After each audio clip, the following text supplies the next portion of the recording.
evening. Good to have you with us on this special broadcast. The election dates are out for 4 states and 1 union territory. Mega election season that we are staring at this summer season in 2021 amidst a pandemic, amidst a mega vaccination drive. Now we will also have mega elections.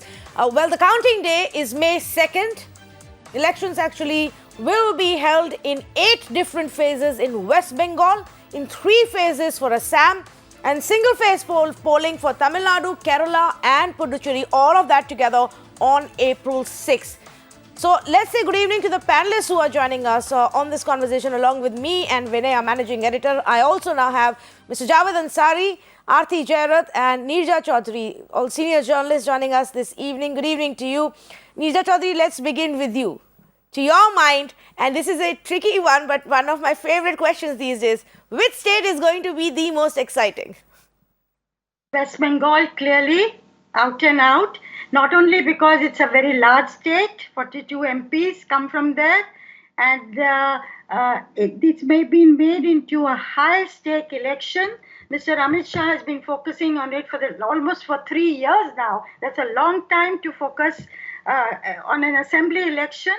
And it's not only the largeness of the state or that it's a gateway to the east that BJP hopes to capture or retain, but it is facing Mamata Banerjee, the most aggressive fighter against Narendra Modi. It's BJP and a mass leader, a street fighter. So I think the BJP would like her to be vanquished. So for many reasons, West Bengal is a high-stake election, also for Mamata Banerjee as for BJP. And, Mamata Banerjee represents the opposition. So I think all eyes are on West Bengal more than the other states. Well, Aarti Jairat, would you agree this will be the most exciting one, not only because, the BJP has put all its might behind gaining more in this state and hopefully winning for them, but also because the contender is a fierce Mamata Banerjee. Usually on the other side, sometimes we don't see a strong opposition. No, absolutely. I completely agree with Neerja. This is going to be the election to watch. It already is, actually. If you see the kind of coverage and reports that are coming in, it is definitely the most exciting and the most interesting. And, the thing is that the BJP has made it really high stakes. They have really upped the ante in this state because I think they sense that, they certainly are the primary challenger to Mamata Banerjee. And, it's a state that they have been trying to, you just said 3 years, but actually Amit Shah has been focusing on West Bengal since 2014. The number of times he has visited that state, and it is just incredible that from being a party which had nothing just 7 years ago, today it has emerged as a primary challenger to Mamata Banerjee. And Mamata Banerjee herself, her personality, a street fighter, she is, she's giving it her all. She's for every, every sort of stake that the BJP raises, she raises the stake even higher. So, this is turning out to be a really high voltage election. And, I just hope, Bengal does have a troubled history of violence during elections. They have split this into 8 phases, which is probably the longest ever for Bengal. And they've even divided, constituencies. Like I think South Parganas has been split into 3 phases. So I just hope that West Bengal does not have a situation of violence with the kind of security measures the Election Commission is putting in place. And, I hope we can see a peaceful election, but let's see. It's going to be very, very interesting. Very interesting. Like you also said, we've been telling our viewers that in Bengal we do see multiple phases every single time. It's also a state where there is poll-related violence that happens every single time, and so law and order does become a big challenge. But outside of that one aspect, Mr. Javed Ansari, is there an analysis or a pattern that you've seen that if there are multiple phases, based on what's happening on ground, to be able to react faster on ground and gain in the next round, does BJP have an edge on those kinds of on-ground strategies when they usually move from one phase to the other? I don't know about the on ground, but certainly off ground, BJP has tremendous advantage. They have access to unlimited resources. They are the ones who are pushing all the buttons, operating all the levers of power at the center, and therefore, conventional wisdom would have it that in a long drawn election, the one with the greatest staying power in terms of resources, men, money, and material, the advantage lies with that person. Eventually, of course, the voters will decide, but there is absolutely no denying the fact that the longer this drags out, the BJP stands, the ruling party stands to gain a bit more. Although Mamta also is not short of resources, but she will be stretched. Also, they will be able to deploy central forces. They will be able to move paramilitary and put in this kind of security arrangements to try and nullify and undercut whatever advantage Mamta Banerjee would and the TMC would have their way by virtue of the fact that they've been in power for the last so many years. Yes, in fact, let me take that point forward. Vinay, you have a view on this, and I'm not necessarily saying that I'm not saying it's been designed that way, but when there are multiple phases, are there political parties today who do manage to gain more out of it than another party? Oh, no, absolutely. I mean, I completely agree with Javed and everyone else. I mean, the party that has the maximum resources does enjoy an advantage. But remember, BJP is a very clever party. And they not only, derive advantage of the resources, but also in terms of more focused booth management, so to speak. Look, in Bengal, fear is a very decentralized commodity, and intimidation doesn't just happen at the booth level. In Bengal, intimidation happens at the village level, at the taluka level, even at the pada level. And a large part of that intimidation is simply not allowing the other side to come out and vote. That's been the history of the way Bengal elections happen. Even in cities like Calcutta, for instance, in a regular course during the 80s, and I can tell you because I have half my family living in Calcutta, and I can tell you that in certain localities in the 80s and the 90s, even the newspaper of your choice would not be available because the Pada Musliman would not allow the other newspaper to come in. So that's part of the way they have been. And this extends to a much bigger degree during elections. And that's where central paramilitaries play a very important role. In fact, in the press conference today, Tanvi, if you heard carefully, one of the very critical things that the Election Commission mentioned was that they have now issued a notification, which he says was issued in February, and it's now going to be uploaded, which actually has changed the SOP for the deployment of the central forces. And the big change that they've done is that no longer is the central forces at the disposal of the state police officer. They will act. The decision on where to deploy a platoon or a company will actually be taken by a committee, which is headed by the chief electoral officer and will include the police observer. And remember, there are 2 police observers this time for the state and not 1. And the CMPF commander, who's going to be there leading the forces, and the local police. So they have actually expanded the decision making to prevent some bit of local games that are usually played by most states where the paramilitaries are not deployed in certain areas, or they're just not allowed to move around in the areas where there could be a worry of local influence. So they've done a few things here and there to try and prevent that kind of a history that Bengal has seen over the years, Tanvi. Yes, and one never knows if Mamta Banerjee decides to make this also a big issue to say who has a larger control over on-ground situation. But suffice to say that as far as West Bengal is concerned, it's perhaps going to be the most exciting, fierce, hopefully not as violent as what we've seen in the recent past, and relatively cleaner. But there is one point, Vinay, that you made, and I wanted to ask our panelists also about this, Nija Chaudhary, on the cut mafia angle. What once upon a time was this whole corruption nexus that was under left's control, gradually moved to the TMC side, thrived more during the TMC's era, became stronger, and has now become a big election point that the BJP keeps raising. In almost every rally, every news conference, this is one point that they do raise. Is this something that resonates with people? Are people also fed up with this mafia corrupt system? I would say undoubtedly, as you said, this was the way the left functioned and got a grip of the system. This is the way the TMC has done it. Probably the personnel are the same, It's a whole system and a whole network. It has a vice-like grip. No doubt that with a whole section of people, it would resonate. And the Prime Minister has talked about this Tola bars. Of course, Mamta has retaliated by, her own Dhanda bars and etc. I mean, this election in West Bengal has been so incredibly colorful in the way, they've used everything in the book. Whether it's Tagore, whether it's Subhash Bose, whether it's music, of course, elections, Indian elections, throw up all kinds of innovative ways. But to answer your question, yes, corruption is an issue in West Bengal.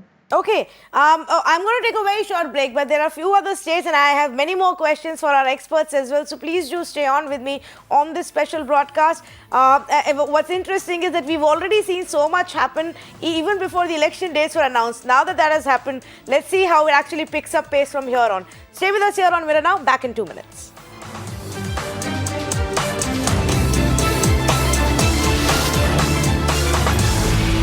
Welcome back to the special broadcast where we're putting the spotlight on the upcoming state elections. The counting day is May 2nd, so there's going to be a lot of activity from here to now to then. We started off with a conversation about West Bengal. I want to now turn the spotlight on to Tamil Nadu, the other key election that I personally find extremely interesting. Now, Aarti Jairath, on one hand, you have the Paneerselvam Palanisamy team being backed by the BJP. On the other, it's Stalin. They're all relatively newbies in the Tamil Nadu scheme of things. First big election in the absence of Jayalalitha and Karunanidhi. What is it that you are going to be watching out for? Well, you forgot to add Shashikala, Yes. who's the latest addition to the mix in Tamil Nadu. And I think she's making a very strong pitch to take over Jayalalitha's legacy. And, this is really tailor-made for the DMK, actually, because, what you're seeing is, the AIDMK kind of, this tussle going on between Shashikala and, EPS and OPS, backed by the BJP. But the BJP is not a factor in Tamil Nadu. In fact, the BJP is quite a disliked party in Tamil Nadu. So, it's basically an internal struggle of the AIDMK, which can only benefit the DMK, frankly. And, the DMK is, I don't think it even needs the Congress. In fact, Tanvi, I would say, and I'm looking at the these 4 other elections beyond Bengal, Assam, Puducherry, Tamil Nadu, and Kerala. I think that all these 4 states, is really the elections are going to be about the Congress and how far it has slid in states which it used to, run, states where it had governments. In Assam, logically, the Congress should be, coming back to power because, you've had 5 years of the BJP and the Congress is the primary challenger along with the AIUDF. It should come back. In Kerala has always been, it has swung from one side to the other. But is the Congress really strong enough to put up a challenge to the LDF? I don't know. In the recent Panchayat polls, the LDF just swept. Yes. The Congress was nowhere to be seen. And in Puducherry, of course, the Congress has lost its government and the party is, sort of falling apart. So actually, looking beyond Bengal at these 4 states, I think it's really the story of the Congress and, what is the future of the Congress in areas which were once its strongholds. And that's going to be, I don't know whether we're going to be writing the epitaph of the Congress after this or not. One shouldn't really write the epitaph, but the Congress is looking significantly weaker than it did 5 years ago when it contested in these the same states. Yes, you made a very valid point about what happened in the last round of polls here in Kerala and how that actually seemed to be bucking the trend. But will it be different in the assembly elections? I don't know. Mr. Javed Ansari, do you agree that it's going to be a very big challenge for the Congress party even in Kerala, and should they go the BJP way, where BJP has decided that they want to win Bengal this time, they want to put all their might behind that. Should Congress party at least focus on one state and get something out of it? Well, not just one state. They have a lot of stakes in Assam as well. Yeah. Down as they are, they are the principal opposition, at least till now, in Assam. And therefore, I agree with Aarti. This election is all about the Congress. In Tamil Nadu, of course, this is an election for the DMK to lose. The DMK or the only party that can defeat the DMK there is the DMK itself, and of course the Congress party. Because if they during the last elections, the Congress arm twisted the DMK in parting with a large number of seats. The Congress didn't pull its weight. As a result, it pulled down the alliance. And therefore, the Congress is going to find it very difficult, because most of the allies are now taking are chastened by the Bihar experience, where the Congress contested 70 seats, way above its weight, failed to win. It just managed to win a handful of seats, and which made all the difference between victory and defeat as far as the NDA and the UPA are concerned. So therefore, yes, the Congress needs to pull up its act. And reports coming in is that Kerala could probably buck the trend this time, because Kerala oscillates one term Congress, the next term the left. But this time around, if the present indications hold, then we could be in for a surprise. And that could be very bad news for a party which is already down in the dumps. I don't know, as far as writing the epitaph is concerned, this will be probably the 205th time that we'll be writing the epitaph of the party. So only a skilled wordsmith like Aarti can come up with something new, because now we've all run out of words. And run out Javed, I said one should never to write the epitaph. One should never write the epitaph of a political party. So we've all run out of words and terms to commiserate with the grand old party. Well, Vinay, Rahul Gandhi seems to be trying. The visuals that we saw just a couple of days ago, trying to perhaps portray a very different image of somebody more approachable, jumping into the water, swimming around with the local fishermen community. But it's not going to be that easy, like our experts are saying. And it would be, despite the fact that trend tells you that in the last 5 elections, or 6 elections at least, the parties have always exchanged positions. Yes, and I don't know if that's jumping into the water was a metaphorical expression or not, but I'll tell you something else that was happening along with the Chief Election Commissioner's press conference. And for me, that is as much an indicator of the warning signs for the Congress, which, as Javed has said, have been rung about 200,000 times by now, which was Arvind Kejriwal was holding a roadshow in Surat, in a bipolar state like Gujarat, where there is no other opposition apart from the Congress. They had no business losing even a municipal body, or at least performing as badly as they did. And for a first-time party to come and win 27 ward seats in itself is a warning sign. I'm not saying it's a tectonic shift in the political fortunes of a party in a state, but it's a warning sign. And it tells you that even in bipolar states, where Congress has done slightly better than in other states like Rajasthan or Madhya Pradesh or even Chhattisgarh, you have a worry, because people are no longer trusting you even in the role of the opposition. Forget about being in the role of the principal governing party. And I really don't know what's going to resurrect this party. Yogendra Yadav once very famously said Congress has to die for it to resurrect itself and reinvent itself. I don't know if that's the solution, but clearly they're headed in that direction. Mr. Yogendra Yadav's words may well be prophetic. I mean, there is no other answer for what's happening than to suggest that they just seem to be clueless about how politics is unfolding in 2021. Yes, in fact, and just as he was speaking, when we actually had the visuals are still coming in from Surat, and if anything, Arvind Kejriwal has taken this opportunity to show how you should milk a political opportunity. One municipal corporation, obviously a big one for them to make their mark in Gujarat civic body polls, and it's a sea of people. In this roadshow that he held, even at the rally that he is holding right now and speaking. So perhaps some of the other parties can take a note or two from here. Let's talk about Assam as well, Neerja Chaudhary. Even in Assam, while many say that it becomes a challenge for Congress, not just because of lack of central planning, but the fact that this election, they will go in without somebody like a Tarun Gogoi. Absolutely. and I think Tarun Gogoi is going to be missed. Of course, it has meant certain people have gone out or been marginalized, but Assam should have been for the Congress this time. They could have won this state because the BJP has been there. But you have a Hemanta Biswa Sarma there, like a titan in the Northeast. It's a phenomenon. I sometimes think, he was there in the Congress, and the Congress couldn't see what he was worth.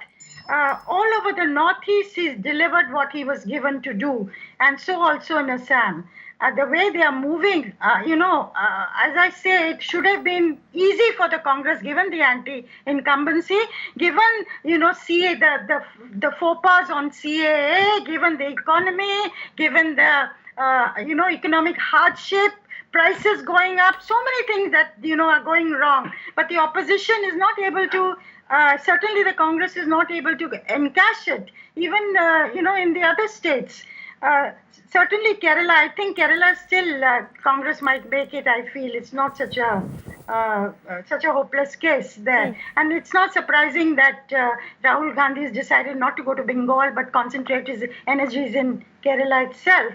But certainly Assam, you have Gaurav Gogoi, you have Sushmita there, you have the local leadership, but you don't see the kind of aggressive agenda. Of course, they've fashioned a grand alliance, AIUDF. You have the left parties, you have a regional party. So it's an alliance of 6 parties that's going to face the BJP. But I would have thought, I would have expected them to really go to town with the clear agenda, the clear war cry, a clear leadership. All that is missing. It's no match, no patch on, the BJP side. And this is what we keep decrying every time there's an election. It's a reactive Congress that you see, come to the fore. And, people who vote for the Congress again and again, I keep saying this, last Lok Sabha elections also 120 million Indians voted for the Congress. Despite their, losing out. Yes. And there's a large constituency there, but they don't seem to be able to get their act together. Yes. It's very frustrating for large sections of Indians who want a strong opposition to be there. Well, I know who's a strong contender to the BJP, and that's definitely Mamata Banerjee on her own turf at least. And in fact, while the Election Commission's news briefing for the dates was on, Mamata Banerjee was doing a yagna, a havan in her own residence, and that picture has just emerged. And it's very interesting, Vinay, that, this is the kind of messaging that's coming through as the election dates are getting announced, because obviously Mamata Banerjee knows she needs to take on the BJP on the Jai Shri Ram chant, and here is her doing a havan. No, I mean, before I answer this question, Tanvi, can I ask a naughty question to the 2 veterans on our panel? They've seen enough politics for me to ask them to have a naughty interpretation. Nirja mentioned Hemanta Biswa Sarma in Assam, who was part of Congress not very long ago, and now is pretty much, ruling that particular state strategically. Today, there are visuals that came in when another of a congressperson, who's a bit of a doldrum, returned to Jammu Kashmir, Ghulam Nabi Azad, and got quite a welcome there. In fact, he had some members of the G23 with him. Now, coming in the backdrop of the fulsome, rather emotional praise for him, is there a naughty interpretation to that?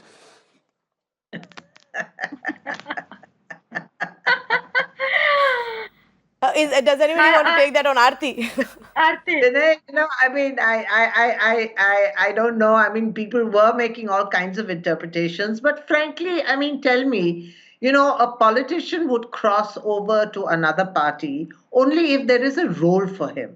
What is the role for Ghulam Nabi Azad in Jammu, where he comes from, if he joins the BJP? That state, it is so polarized on religious lines. And, Ghulam Nabi Azad is a Muslim at the end of the day. So I don't see what he brings to the table. I don't see what he can take with him, to the BJP. So whether he wants to or not, whether the Modi was, sort of kind of hinting and winking at him to come over, I don't see him really being able to find or build space for himself in the BJP in Jammu. But will it work at least to get the Congress party to maybe figure out what if they want to use him and involve him in a better way? Look, the Congress party can't even figure out what to do with itself. I mean, forget, the veterans. It can't even figure out what to do with Rahul Gandhi, with Priyanka. Look at the way Priyanka is being held back. I mean, Priyanka was supposedly, pushed to UP because she was put in charge as general secretary because she was supposed to create a storm, build up a momentum for next year's UP polls. But we see her, working there with both hands tied behind her back because every time she wants to do something, she's pulled back. She's pulled back by, the top duo of the Congress party. So, I mean, if they can't even use Priyanka properly, how are they going to use, somebody like Ghulam Nabi Azad, who's really now, an old veteran, who, is sort of even past the age limit, really, the expiry date that politicians should have. Right. So, But I I'd say, facing. Aarti, I would say that there may be a role. Of course, he's not going to be given Rajya Sabha by the Congress party again. That's pretty well clear. But the government may use him as an elder statesman of the country in some role that's outside of parliament. And the way the Prime Minister spoke of him in Parliament as somebody with huge experience and with great emotion, the point they were making is, look, this is the way we honor your leaders, but this is the way you treat your leaders. That is the point he was trying to make. And I wouldn't be surprised, I wouldn't put it past this government to say we want you to do A, B, C, D, which is outside of parliamentary politics, and give him a role in that realm. But Neerja, Jammu and Kashmir, the politics are so total. Politics is so totally communally polarized. It is completely no doubt about communally that. polarized.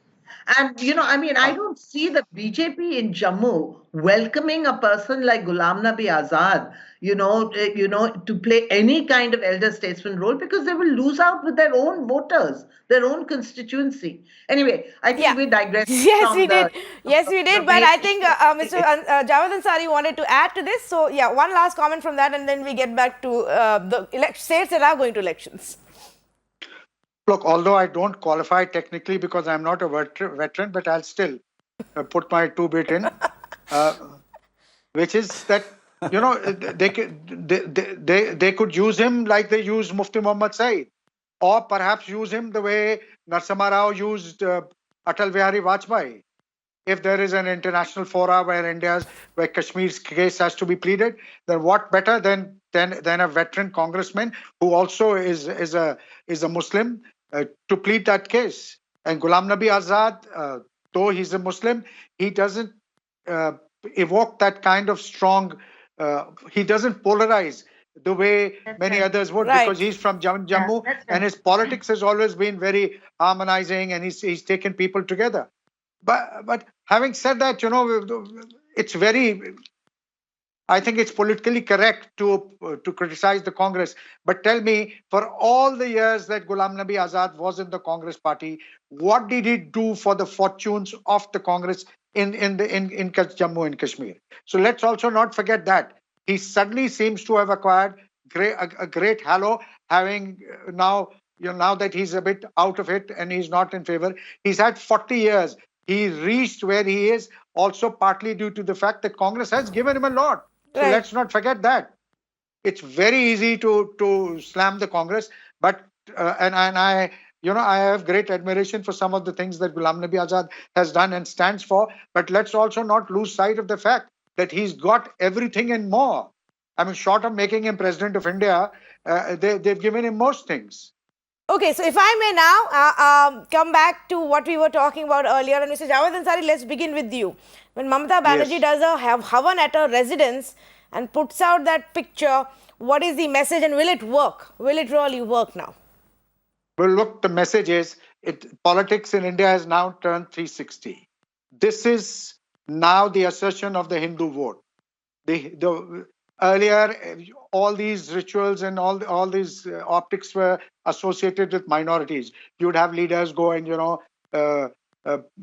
kowtow to senior Muslim leaders. Now, all that has been. Everybody is now very mindful of the Hindu vote. The Hindu vote has now assumed an identity of its own, which cannot be ignored. So even the likes of Mamta, I'd be very surprised if the CPM tomorrow does. I won't be very surprised if the CPM tomorrow also does some kind of symbolic Havan or Puja.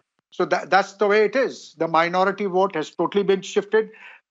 Part of the reason also this explains the rise of Owaisi, because a lot of Muslims, and much to my dismay, I discovered that a lot of young Muslims are gravitating towards Owaisi because they believe that the so-called secular parties now are so scared of antagonizing the Hindu vote that they are not even willing to raise their voice on genuine Muslim issues. So therefore, they are going to somebody like Owaisi, who at least goes out there and says his mind. That's another case that one of the consequences of what he does is that the BJP gains. But the fact of the matter is that this is one reason why people are now, why young Muslims are now shifting more and more, gravitating towards Mr. Owaisi. Does it, Vinay, dent the so-called secular tag that these parties have, whether it was Arvind Kejriwal in Delhi elections very smartly, also sending similar imagery of Havans and Pujas and weekly Pujas, and now it's Mamata Banerjee? Oh, yes, absolutely. I think secular is now a very dangerous word. I mean, even Rahul Gandhi did that in Madhya Pradesh when he went on a bit of a temple run from the Janeu to the Shiv Bhakti, everything was displayed. So, yes, there is a tectonic shift, and I was very interested, and I think, must say that imagine what Javed just said, that if the CPM ends up doing it, that's technically leftists are atheists. I mean, they don't ever actually practice or overtly talk about religion. And if that was to happen, you never know. It could happen because I think he's right. The politics has turned 360 and you just no longer cannot appear to be talking about a so-called Muslim cause, even if it was a genuine one. So that just changes the game. And I am absolutely not surprised to see Mamta putting this picture out. This is something that she's smartly sensed, much like Kejriwal had sensed in the Delhi election, and it paid him rich dividends. I mean, let's be honest, it gave him fairly rich dividends. He was able to blunt and nullify everything that people could have hoped would go against him before the Shaheen Bagh and other things came into the picture. Well, we don't know that. I'm not so sure, but I want to see if there's a byline. Just check if there's a Prashant Kishore byline at the, at the end of this photograph. Okay, we're going to get that checked off, but I just want to say one thing. Listen. Yes, Aarti.